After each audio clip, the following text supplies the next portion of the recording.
Get that up. Bills Mafia, welcome to another episode of the Red, White, and Buffalo Blues with Robin, myself, Jamie? Matt, and my special guest, the Yes. Czar of the Playbook, Mr. Emory Hunt. Emory, thank you ever so much for joining me on the show, joining us on the show. No, I appreciate you guys having me on, and I appreciate the opportunity. Obviously, most people probably have heard of you, and obviously, we just talked just now, just before coming on. Obviously, you do a lot of work on there, and you've got your scouting guides on there. How did it really come about for you and all this? And obviously, where you grown the football game plan, which is your baby in a way from where it was to where it is now. Yeah, man. Listen, I started footballgameplan.com as a website in 2007. And in 2009, we did the quick, slow pivot to video. We were the first ones, one of the first ones to jump out on YouTube back in 2009 when nobody was doing it. So we kind of developed a following there, a significant following, because we were putting out previews for each NFL team, every game, giving everybody the same equal amount of time. We did it for college football, women's tackle Yeah. football at the time, NFL, Europe. We were talking about that on the website, but on YouTube, we was doing it for everybody. And in 2011, we started doing podcasting before anyone was doing podcasting. And so it was cool to kind of get out in front of a lot of different new mediums that we know now to be normal. And that's kind of how the base grew. And then, I want to say 2010, maybe we started to do really just do like draft grades and grade the drafts and grade prospects. And I would say we started to get a significant following for it. And then in 2020, I just decided when, like everybody, COVID had us locked down in the house. I was like, okay, now I can put out a digital guide because I wanted to give a little bit more meat to the grades I was putting out on YouTube in terms of like, here's my top quarterbacks. And instead of just having a number on the side with no real explanation, even though I have written notes, I was like, let me just put that in a digital form and put that out there. So 2020 was the first digital guide. And then things just kind of blew up there from a draft guide perspective. But in the middle of that, I'm calling college games. I'm working at CBS, getting opportunities there. And so it's like, to say someone really started from a website to YouTube to where I am now is kind of crazy. It's remarkable to see. And I would recommend everyone, when obviously would ask Emory where to find all the stuff, to download and actually purchase his draft guide. I've got it for the last few years, and the amount of work he puts in, and even on his YouTube channels, I always loved it when you were talking about best fits and you're going lower than the FBS level, so Division 2, Division 3, and all that. And this guy is a fountain of knowledge, and it's a pleasure to actually to follow. So we really appreciate it, and obviously we're here to talk about the Bills, and just want to get your view on the Bills offseason so far. Obviously, we've had a lot of moves, and going from almost an experience to a youth movement. Just want to get your thoughts as an analyst on how that offseason's gone. Well, obviously, you got to start at receiver where you lose Gabe Davis. The moving off of Stephon Diggs now puts a big spotlight on. Okay, well, they have to really improve or increase the talent at receiver. But I felt like everywhere else, Buffalo, pretty solid team. The run game is where it needs to be. Defensively, I thought they added some good pieces depth wise. So they still bolstered their depth defensively. I feel like secondary is going to be fine. I know they brought in Mike Edwards. I like him as a player. You lose Jordan Poyer. So they've done a solid job of really plugging up depth holes. So now when you talk about going into a draft, you don't when you do that, you kind of help yourself out by not being desperate. And so it's kind of like going to the grocery store on a full stomach. So you're not just going to grab everything, right? You're going to get exactly what's on that menu, on that list that you wrote at home. You're not going to go in there and grab Oreos over here or this because you're hungry. You're going to go in there and get exactly what you need, and you're going to walk out. So I feel like what they did in the offseason and free agency, now they can go in the draft and get best player available and preferably, more than likely, double up on wide receiver.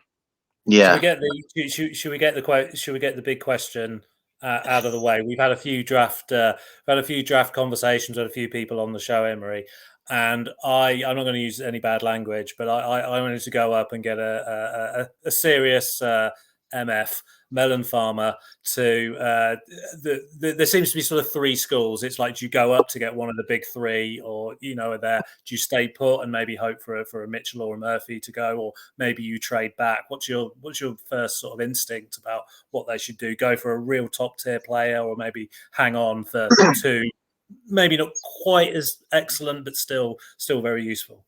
Well, it's a unique issue for Buffalo because it's such a glaring need now at wide receiver, but because of how far they go in the playoffs, they're picking really low.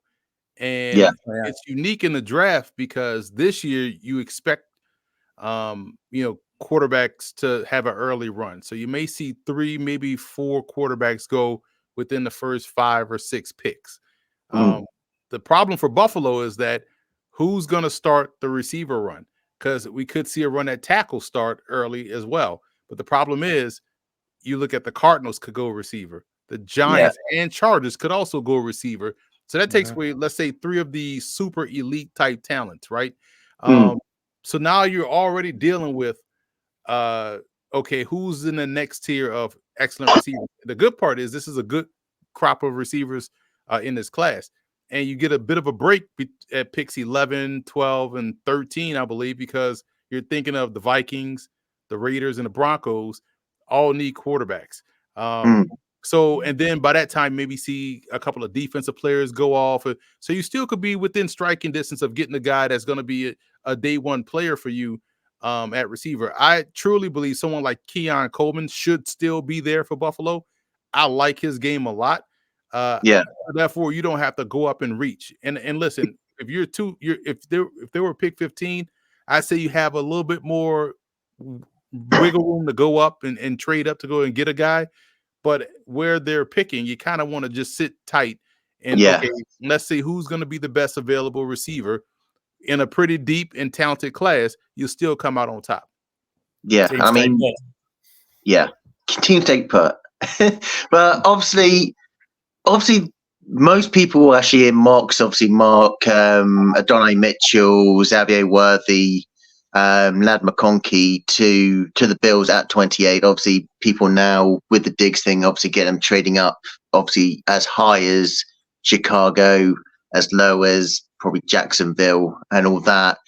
With Worthy, I know he's been mocked quite a bit. Obviously, 4.1, 4.2, 40, speedy guy. Is it with him and likes of Troy Franklin just the weight, especially in the NFL, that's actually going to be holding back a tiny bit? No doubt that they're borderline first, second round picks, but they're, what was it? About 167, 178 pounds each, and just trying to get them physicality against these cornerbacks. Would that hurt their stock, or would they be a fit for the Bills? They could technically be a fit. I mean, at the end of the day, if weight is the biggest concern, that's a easy concern. I mean, that's an easy win. You can gain weight. We could put weight on. That's not a problem. And when you think about the type of skill set they have, Worthy is someone I feel like has a little bit more inside outside flexibility. So does Lad McConkey. You also brought up Troy Franklin. He's someone that's more of a vertical stretch guy.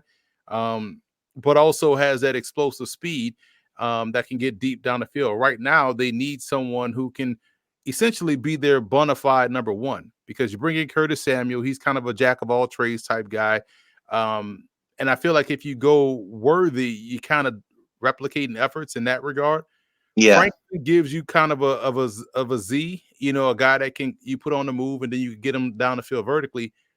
AD Mitchell would be great because I feel like he's like CeeDee Lamb. He's someone that you can count on being your number one. Josh Allen's a heck of a lot better than Quinn Ewers, so he's going to get the football more than he did at Texas because he was open a lot on film at Texas, just couldn't get him the football. So if I had to rank them by, let's say, fit for Buffalo, it would probably go AD Mitchell. Then you're looking at Troy Franklin, and then a Lad McConkey slash Xavier Worthy. So I feel like Buffalo needs a bona fide stud on the outside, someone that's going to command coverage, and I think Mitchell will give them that if they're able to be within striking distance. I think one name I forgot as well was obviously Brian Thomas Jr. I think he's one that most Bills fans outside the top three really want Bills to see. I mean, he does seem the whole prototypical fit, the size, speed, and height wise on there. I'm assuming obviously I guess he's your wide receiver 4, or has he got a different ranking system to some of the other draft guys? Yeah, as well, it's I rank receivers by how what position I think they'll play or which they'll be best fit at, right? Because you can't grade Randy Moss and Cole Beasley the same because they'll play 2 different positions, right? So Brian Thomas is one that he's a bona fide X, I feel like. And what's unique about Brian Thomas, and people just think the size and he's just a vertical threat, like he's a catch and run guy too. So you can give him a short pass and he does a great job after the catch. So Brian Thomas, AD Mitchell, like I said, I threw out the CeeDee Lamb comparison. So that tells you also he's another one that's a good catch and run guy. So you could get guys that have explosive speed, that have the ability to get deep, but also have the ability to take a short pass a long way.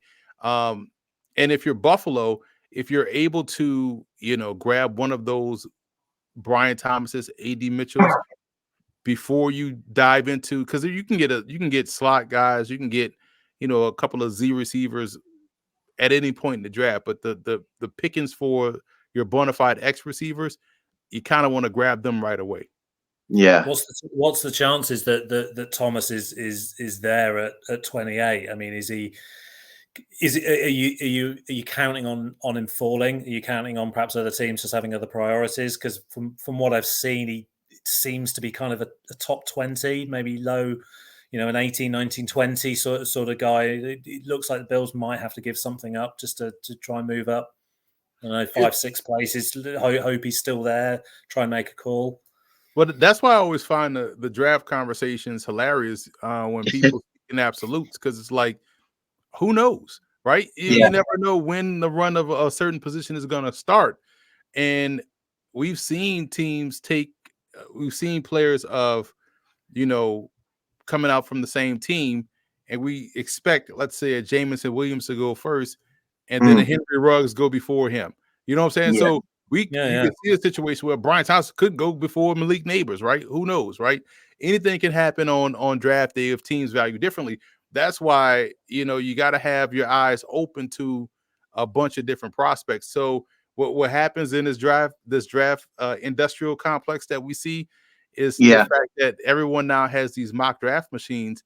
And if they mock something, a lot of times they start to believe that that's going to be true.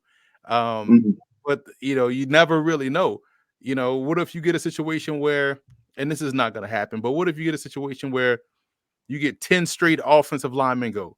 Now, all of a sudden, you got a great problem because you got a chance to really, oh, wow, like here's, 6 elite prospects at our disposal, right? But you could also have a case where receivers go from pick 4 to theoretically pick 9. You could literally get that many receivers in a row. Tennessee could potentially use a receiver, if not offensive lineman. So can the Chargers, right? And then you look at the Bears right there at pick 9. They could technically go wide receiver too. So it's hard to really speculate. That's why I tell people, try to prepare for at least 5 to 7 options.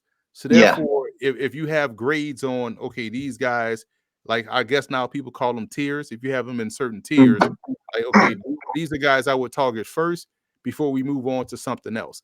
Or if you feel like you can't get up to get one of those elite players, how about this scenario? How about you take that pick 28 and you give it to the Bengals for T. Higgins? You still have options. It may not be in the form of a rookie. It may be in the form of a known asset, and we've seen teams do that before, with the Eagles getting A.J. Brown, with the Rams giving up their first round pick to get other known assets and just nail the back end of the draft. So Buffalo still has some options. There'll be some teams that'll be enticed by that first round pick if they want to get a need. You give that up, get a known player at receiver, and they go problem solve. Yeah. Obviously, do you foresee, obviously, if they don't go wide receiver, any other need? If they decide there's like a Worthy or a Mitchell on the board, do you actually see? And I know I've seen some chat in our group chats about this. Them like deviating and maybe going to another position at 28. Could you see it? If one of those elite pass rushers are there, take them. Because Von Miller can't play forever. And why not? If a Jared Verse for whatever reason is there, or a Leatu Latu has fallen because people worry about his medicals, take him. You can't have enough elite pass rushers, especially looking at it from Buffalo's perspective in the AFC, which is crowded right now with elite quarterback play. So you gotta be able to get to those guys. So if you're finding, hey, okay, we're gonna punt on receiver and try to do something else at that position or try to beef up elsewhere, edge rusher would be perfect. Yeah.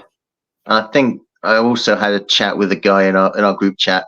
We were talking about the centers. Could you see?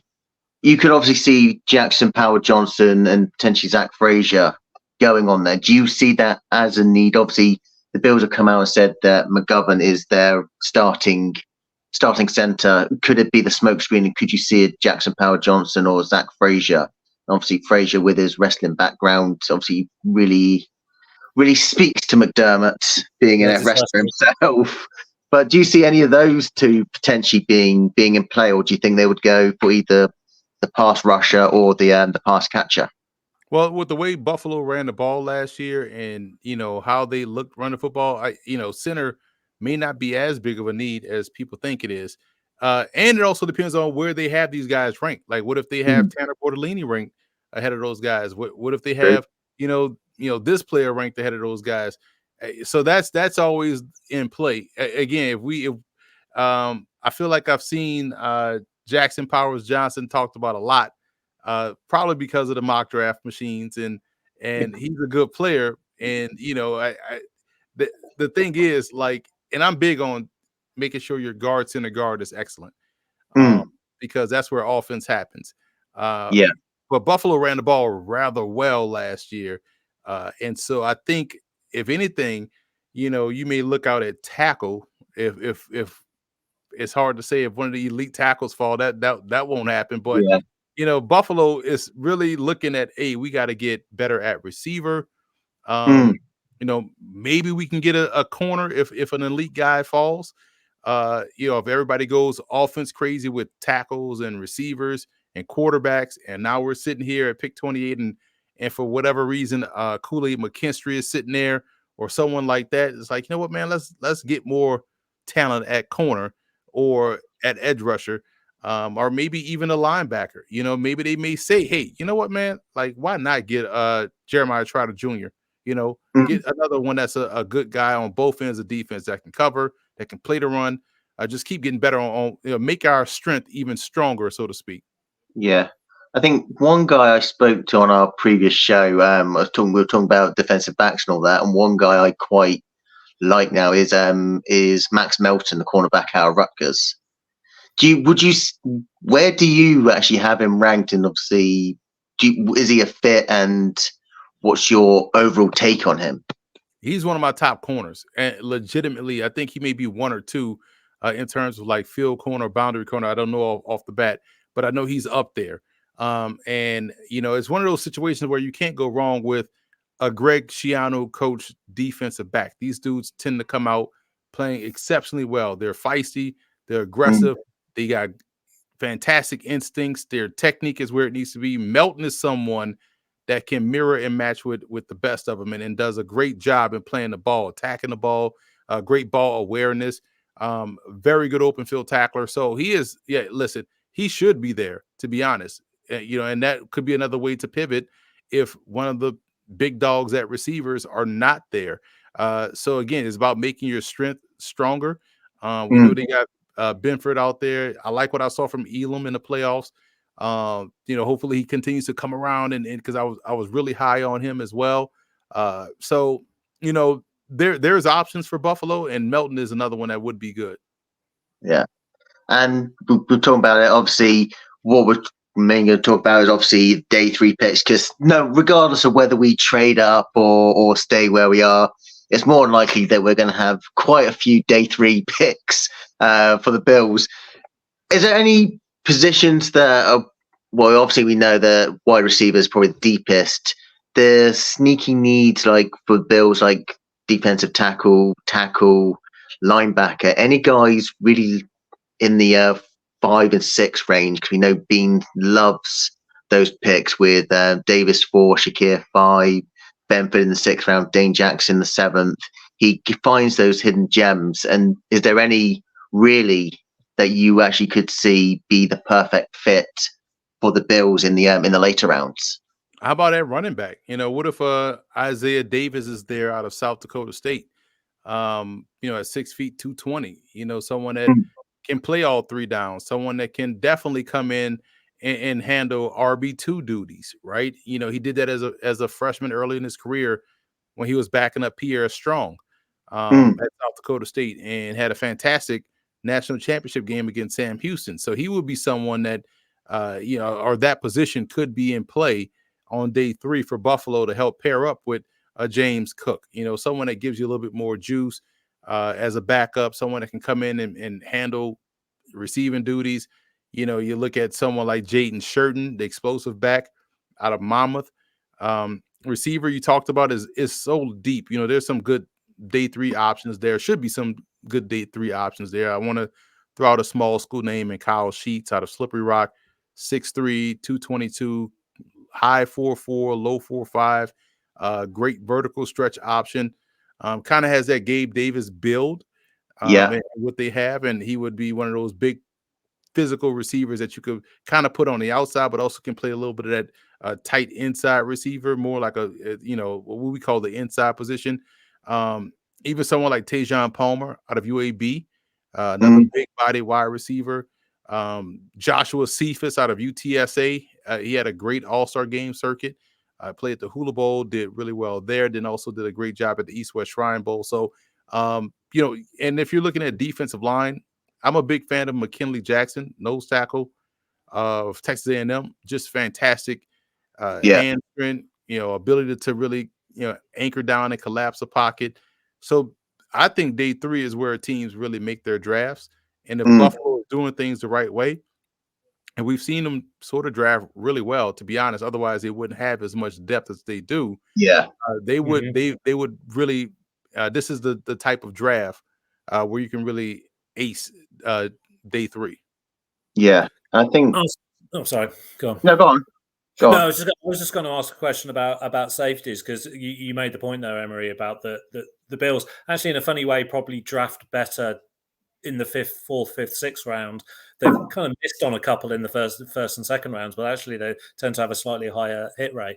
I wanted to ask about the safety position, particularly as it pertains to day 3, because one of the things you say about McDermott, or I would say about McDermott, is that coaching up players in the safety and cornerback plays, that seems to be sort of McDermott's bread and butter. It's what he's done so well, what he did so well at Carolina. Can you think of any kind of safety or maybe even cornerback that's that kind of unpolished diamond in the rough that you might be able to that might be able to take a raw talent in that 6th, 7th round and really turn into somebody in a sort of year 2, year 3 kind of thing, someone who can sit behind who we have at the moment and just and bring through? Well, you look at versatility on day 3. Can you do more than one thing? Marcus Banks out of Mississippi State, I graded as a slot corner, but he was also a starter at a safety for Mississippi State, so he can kind of play both. And when you're thinking about how Buffalo was able to have success with those defensive backs they had, it was that they were interchangeable. When they had the Micah Hyde and Jordan Poyer, those dudes could play, anywhere, right? Like you could just, some days they may be out there covering receivers, some days they just be playing deep third or on the hash, right? So you want guys that can do multiple things. You lose Saron Neal, who's a big cog on special teams, but also, someone that was able to match up a little bit in certain situations. Sanusi Kane of Purdue is another one of these matchup type safeties, strong safety by definition, but has the athleticism and the twitch to match up. I'm a big fan of Thomas Harper, the combo safety out of Notre Dame. He's my number one combo safety, so he can, play down in the slot, gives you, good coverage ability against bigger receivers and tight ends, but also keeps you strong on the perimeter run game because of his ability to play in the alley. So this is a very good, safety class. I like this class a lot. I know a lot of people say this safety class isn't, good. I disagree. There's a lot of versatility out there. Sean Preston at Mississippi State, another very good Bulldog corner. So the defensive back who was a technical free safety by trade, but another one of these guys that because things are so interchangeable now, a lot of these safeties can actually hold their own in one-on-one and do a great job. Yeah. Is safety a slightly undervalued position, do you think, in the sort of modern NFL? Because we spoke to a few people in it. The sense it's maybe getting a little bit like the running back of the defense somehow, that they'll get guys in for a few years and then swap them out. Or do you think that is the position evolving? Is it changing? Do you think? I think people, it's funny because right now, if you can get 3 to 4 years out of a player on your team, kudos to you, right? Because we've seen teams move off quarterbacks. We've seen teams move off running backs. We've seen teams move off receivers. So, no one lasts 5 to 8 years on a team anymore, right? So you want to get guys that you feel like can play, because everybody's just trying to get cheaper, younger, and that's what the draft is for. So, I mean, we used to say, oh, this guy, you get this guy, be your insert position here for a decade plus. Like, those days are gone, man. Like, it just better be thankful he's good for you this season. If you get somebody that's good for you this season, kudos. But I feel like the safety position and any position, those that hate on the running back position love to hate on that position until it's the playoffs and they're like, man, we need to be able to run the ball. Like, duh, that's what happens. And I feel like every position on that football field, even extending out to kickers, punters, and coverage units, that's extremely valuable. So yes, the safety position is never going anywhere. It's actually evolving and is becoming more important to have guys that can help you out on both ends of defense. Yeah. I think we spoke with ex-Bills cornerback Marlon Kerner on the last show. Obviously, there's difference. Obviously, he says, obviously, it's easier for cornerbacks to transition to safeties and all that rather than safeties actually transitioning to cornerback due to schematics and all that. There's one name that I actually watched. I actually saw him in the I think it was the East-West Shrine game. I know you cover those quite a lot. Of Alabama State, Mikey Victor. Obviously, they list him as a corner. Is there any transferable skill for him to be a safety? He would transition probably more to what we consider a combo safety, but play primarily in the alley. Because you worry about his twitch in terms of being able to turn and run with receivers downfield. But if you think about this from a game day matchup perspective, where okay, this team has an athletic tight end, boom, you throw Mikey Victor on him because he can get physical with him, beat him up at the line of scrimmage, but also he can run with a tight end. He can cover a tight end.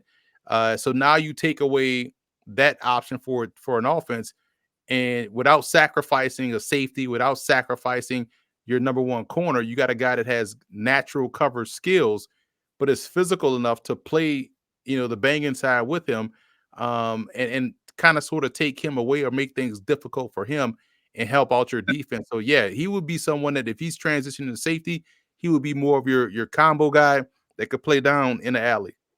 Yeah, and another name which he's got an interesting backstory, and it's Quantez Stiggers. I mean, he's the raw prospect, but you've seen again the small school, the Shrine games and all that. He did explode on there. Is he more your developmental guy, or do you think he's one that could actually eventually forge out a decent career as a defensive back, as a cornerback? I think he's been underrated. I feel like he is someone that could go earlier than people think. How often can you say we got a rookie that has pro experience? And this guy played like 18 games already. as a pro, and won all rookie as a all CFL as a rookie. He was rookie of the year up there. So he has pro experience. He goes to the All-Star game as a pro and dominates the competition there. No surprise, because he just came off of pro season. And so he ran 4.4, jumped real high, has good size at 5'11", 207. I think teams may look at him and say, hey, man, we get someone that has pro experience, is still technically raw, and has good athleticism. We probably should grab him now. I know teams were upset that he couldn't sign him when it was made known that he wanted to go into the NFL, that he had to go through the whole draft process, like, because they wanted to sign him right away. So that tells you, he may go earlier. He may go early on day 2, and people will be shocked. But you got to think of it from that perspective. He was a pro, played well in the pro game, what I'm saying, and played in the CFL where the field is wider. Now you put him in a situation where he's got boundaries on the outside, and oh man, like, it's gonna be a lot easier for him. If you can play corner in the CFL, you can play corner anywhere. Yeah, and I think, and that's what I say I like about the day 3. I always find it the more interesting one, because you get like guys like Quintez, you get the small school guys where you kind of look at them and go, okay, he's played for a small school, Slippery Rock, as you said, for one of them.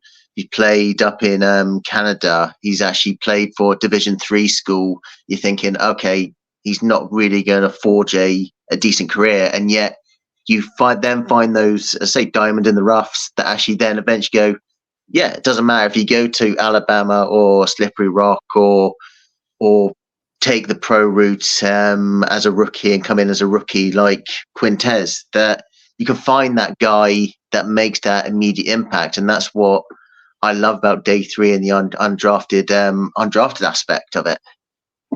Yeah, it's a great, if you are doing your scouting job correctly, that there's guys everywhere. I mean, look at the Rams. They were able to forego first round picks since they moved to LA,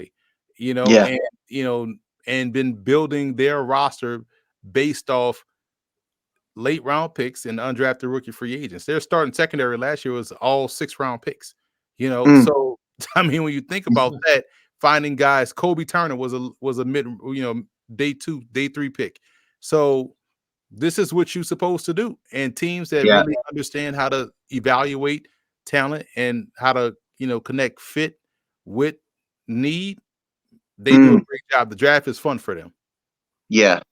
I just say it's good, because I mean, you've got like obviously the pro days and combines, it really highlights what people can do. Because I mean, one guy that I think slept on is Evan Anderson out of FAU, the defensive tackle. Is that Evan Anderson? Am I right? Is that right? Evan Anderson, FAU? Listen, I got like 1,000 names in my head. So you're the research guy, Matt. I can't help you. I can't remember now. But yeah, the guys like that, or guys like Christian Boyd at Northern Iowa, they have those pro days, and then you just see them just explode, and you're thinking, why they drafted, why they got such a low draft grade on, and then they come up and they go, bang, that's the reason why. And that's the good thing about why the GMs earn the big bucks and the scouts earn the big bucks, because you've got guys like that. And it was Evan Anderson, yes. Yeah, the 3'9" defensive tackle, 3'9", 6 foot, 319. Yeah. But no, it's those type of things. It's obviously, if you look at I'm probably rambling on so much. It's actually, you're probably thinking, what the hell is he actually talking about now? The fact that you look at these pro days, can you actually see where the weaknesses are in there? Obviously, they show out on the pro day, and then you're thinking, why are they not higher? Nah, you don't want to, you don't want to fall victim to what you see in a workout. Guys doing non-football things. You want to see the guys in shape, how he moves, if he looks the part, and then you got to always go back to the tape, because the tape will tell you everything. You can be fast out here, but do you play fast? You were able to bench press, 225, 30 times, but do you play strong? And that's what's, what do you do when the pads are on and when the lights are bright and when the game is on. That's the most important thing. All these other things, is good to have. You're checking boxes, but you better be able to play like those Yeah. boxes that you checked on the spreadsheet. So mainly it's obviously pay attention to the combine numbers and pro day numbers, but the main way to actually scout them is look at their game tape, look how they work in actual game pressure situations. That's the best way to really identify in a way where their strengths and weaknesses are and where they can actually improve in the future. Absolutely. Cool. How much time does it take? How much, I suppose, investment of time does it take to evaluate a player? I suppose another way of asking it is, how long does it take before you can get a fairly clear picture of the kind of player and where you would sort of rank them as their sort of draft or their just general profile? For me, it takes, I usually no more than 3 games, because anything outside of that, you start to see what you want to see, and so. Right. Three games, you should be able to tell what a player is, and that's the barometer I use for all these guys that I grade. It's a 3-game maximum, and you just watch, and you study and you just make sure because over the course of 3 games, you have 3 separate, schemes, 3 separate players that they're going up against, 3 different situations in terms of all kind of situations throughout a game. But 3 games to me is anything else is overkill. Yeah, and going back to, let's say, we know wide receiver is going to be a big need, and we've mentioned the fact that double dip. Are there any like Gabe Davis, Stephon Diggs type players, wide receiver wise, that we can get in the 4th to 7th round and on day 3 that could turn into maybe a 1B to, if we draft a Brian Thomas as our out and out number 1? Is there a guy like that in the later rounds? I feel like nobody's talking about Xavier Weaver out of Colorado, who was Shedeur Sanders' number 1 option in the passing game. And he is someone that, good acceleration, good quickness, very good hand-eye coordination, makes a lot of tough catches that, no one's talking about him. I don't know where he'll go in the draft, but that's someone that I would definitely keep an eye on, because, again, if he was the number 1 option in that passing game, and they threw the ball around the yard, but when you go back and study him, you're like, wow, he's consistently finding a way to get open. He's working himself back to the football. He's making great plays on the ball at the catch point and showing that he was kind of tough and physical over the middle of the field. Yeah. And one last thing before we sign off, we know that you love, you do a lot of work on the small school, Division 2, Division 3. Is there a few guys in there that again fit the Bills values and scheme that you feel from these Division 2, Division 3 schools that could make a potential impact and name for Bills fans to look out for in, say, round 6 or 7 or UDFA? Well, locally, you feel like the Cortland State kid, Cole Burgess, is right there. And nearby, he's 5'11", about 195, 4'4", 40, had a great pro day at the University of Buffalo pro day. Excellent Division 3 receiver. Another guy, and a guy that played against him in the Division 3 national championship game, and D'Angelo Hardy, 6 feet, about 195. Another one that good catch and run guy. All of those guys to me just need opportunities. They've played high level Division 3 football. You're talking about national champions on either side. North Central won 1 2 years ago. Cortland won 1 this year against North Central, and both of those receivers, I believe, in that ball game went over 150 yards receiving. So you saw them raise their level of play. They check out physically and athletically, and they've been productive over the course of their career. And I'm pretty sure Buffalo has seen a lot of those guys because they both played in cold weather. So that matters too. Playing in Northern Illinois and also playing in upstate New York. I think those 2 receivers are, I feel like 1 will get drafted, but 2 will definitely, both of those guys will end up on NFL rosters for sure. That's cool. So I mean, Sorry, Go on. just you mentioned kicker, and it just immediately a few minutes ago, and we've had shall we say, a couple of issues with our kicker who's on a pretty big contract. Is there anyone? Is the day 3 kicker that might be of interest? I haven't studied kickers at all, so that's above my pay grade. I guess like just go on. Too tricky a site. Need more than 3 games to evaluate a kicker, do you? I would say just go find the guy that rarely missed and sign him, and just keep signing kickers and keep kickers on call, because it's more of a mental thing with those guys. Or hell, look at the UFL, the kicker for the Michigan Panthers, Bates. Go get him right now, right? Yeah, that's the one that he could. Before the spring season is over with, he's probably going to get 70 yards, because he's been the 65, I believe, yarder he hit, the walk off. It could have been good from 70. So and that's why those spring leagues are good. So he may be somebody that they go out and grab right away. Once his game is, he could be the new Brandon Aubrey, who came from the Philadelphia Stars and now has been an All-Pro with the Dallas Cowboys, who seem to love the spring leagues, because you got Turpin as a returner and Aubrey as their kicker. So Bates from the Michigan Panthers, there you go. That's your kicker. You should go in. There you go. He's happy. He's happy now.